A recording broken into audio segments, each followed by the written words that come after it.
Hey folks, we're at the indoor range today, so I apologize for the background noise. I'm shooting some Gold Dot 124 plus P, and this particular round is designed for short barrel auto-loading pistols. And what I'm going to do is I'm just going to shoot it through the Kahr PM9 that I carry a lot. I really like this ammunition. It has relatively low flash, and again, specifically designed for the short barrel auto-loading pistols that many people use from a concealed carry standpoint. The Speer round, we've got a real nice cavity here. I don't have any media to test it in, and that's really not what I'm doing. I'm really testing it more from a low light situation. And because we're indoors, we can simulate a low light scenario much better than we could when it's right outside, quite frankly.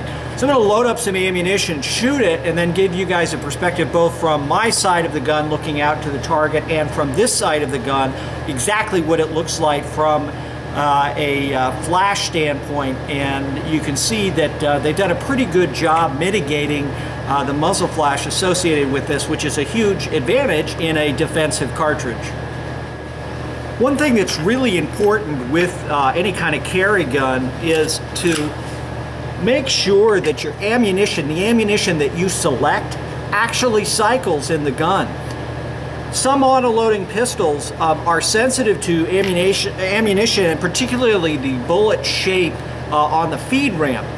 I have some ammunition that I thought would be a great gun combination with this gun, but when I went out to test it, I found that I was getting hang-ups in the feed ramp and the round was not seating all the way.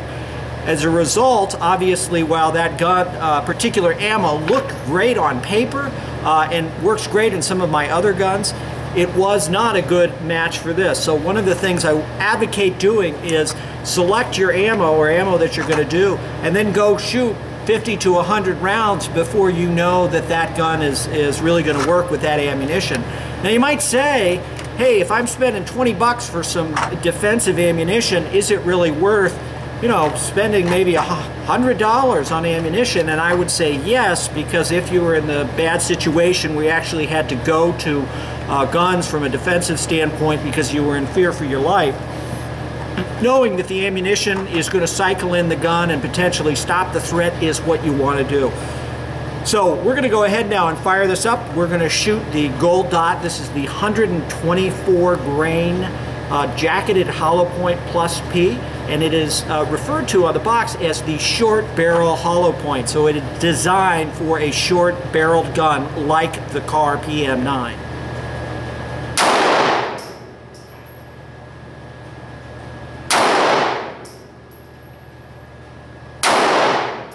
And I can tell you that this is definitely snappy. Let's turn the lights down a little bit here, this light here. See if we can get any more sense of our muzzle flash.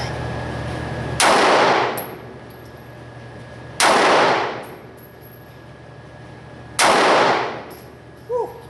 I'm telling you, man, that is smoking. That is smoking out of there. Just in comparison, I'm going to shoot some of the Winchester 127 plus P plus, which I think is a great carry round as well. But let's just take a look at that in comparison. So this is the Winchester 127 plus P plus.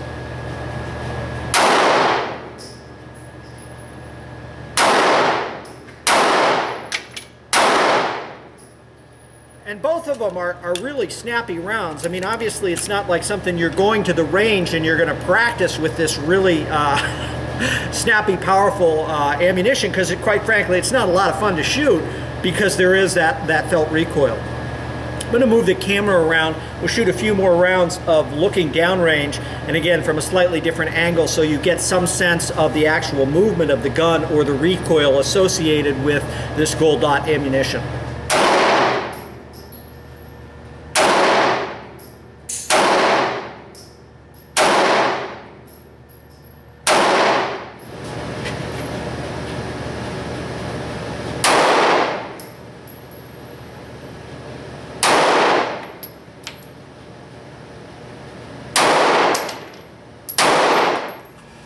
So in summary, the Gold Dot 124 plus P for the short barrel auto-loading pistol is, in my mind, a great carry defensive load that's well worth looking at. It is snappy to shoot, as you typically get out of a small pistol and with that plus P designation.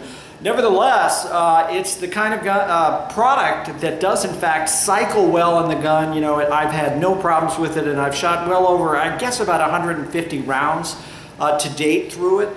So I know this stuff works, and it works very well with the Kahr PM9. So if you own a PM9 and you're thinking what would be a good carry load, this might be something to consider.